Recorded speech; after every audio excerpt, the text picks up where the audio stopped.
Hello friends, तो welcome back to our YouTube channel Kalpavriksha learning centre. तो जैसा कि आज की वीडियो में हम डिस्कस करने वाले हैं कुमार मित्तल की बुक का चैप्टर 1 का क्वेश्चन नंबर 16। देखो, बहुत इंटरेस्टिंग इंपॉर्टेंट क्वेश्चन है। तो क्वेश्चन इस प्रकार आपकी स्क्रीन पर है, आइए पढ़ते हैं। दो विद्युत रोधी छोटे गोले परस्पर रगड़े जाते हैं तथा परस्पर 1 सेंटीमीटर की दूरी पर रखे जाते हैं। यदि ये परस्पर 0.1 न्यूटन के बल से आकर्षित करें तो रगड़ने के दौरान एक गोले से दूसरे पर कितने इलेक्ट्रॉन स्थानांतरित हुए थे। मतलब कि हमें इलेक्ट्रॉनों की संख्या ज्ञात करनी है। टोटल बात ये कह रहा है, आपको कह दिया है। देखो क्वेश्चन को समझते हैं कि दो गोले हैं, तो पहले का आवेश Q1 मान लेते हैं, दूसरे का आवेश Q2 मान ले। अब विद्युत रोधी है तो मतलब कि आवेश इसमें नहीं है अभी इस टाइम, मतलब कि समान है, तो Q होगा यहाँ पे, ये भी Q होगा। कोई दिक्कत?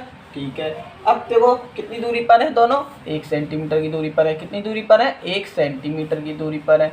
ठीक है, इसको मीटर में चेंज कर लेंगे तो क्या हो जाएगा, 1 × 10⁻² मीटर।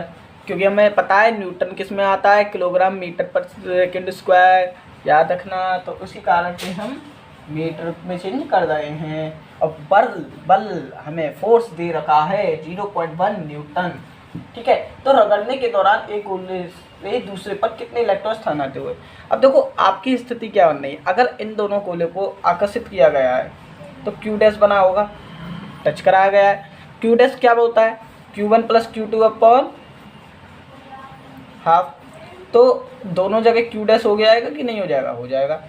अब देखो Q1 + Q2 तो समान है ना, Q है, तो देख लो हिसाब कैसे हो जाएगा। देखो तो 2Q अपॉन 2, 2 से 2 कैंसिल, मतलब कि Q डैश बराबर हो गया Q के, और Q बराबर है Q1 Q2 के।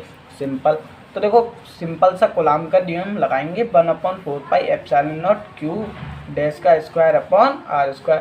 हमें पता है ऐसी स्थिति में हम क्या लगाते हैं, कूलाम का नियम। अब देखो जिसकी वैल्यू दे रखी है उसकी वैल्यू रख दी है हमने। Q डैश तो हमें निकालना है, ठीक है। और r² कितना है, 1 सेंटीमीटर, मतलब कि 1 × 10⁻² सेंटीमीटर। अब इसका स्क्वायर करोगे तो 10⁻⁴ मीटर। अब देखो पॉइंट हटाया, 0 बढ़ाया, इधर 0 बढ़ जाएगा, तो 1 = 9 × 10⁻10 इंटू Q डैश का स्क्वायर इंटू 10⁻4। कोई दिक्कत? पॉजिटिव की हो गई, नीचे से ऊपर ले गए तो कोई दिक्कत नहीं भैया। अब देखो इसको नीचे ले जाता हूँ, उसमें पावर को जोड़ कर इसको भी नीचे ले जाता हूँ, ये हो जाएगी आपका 1/9 × 10⁻40। कोई दिक्कत? यहाँ तक सॉल्यूशन है, सिंपल है। अगर नहीं आए तो कमेंट कर देना।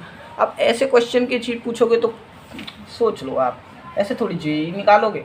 Q डैश का स्क्वायर हो जाएगा, Q डैश हो जाएगा आपका, अंडरवुड ले लेते हैं तो 1/3, क्योंकि 3 का स्क्वायर होता है 9, ठीक है। और ये हो जाएगा 10⁻⁷। हमें पता है पावर में क्या होता है, डिवाइड होता है, क्योंकि 1/2 क्या होती है, 1/2 होती है रूट, ठीक है।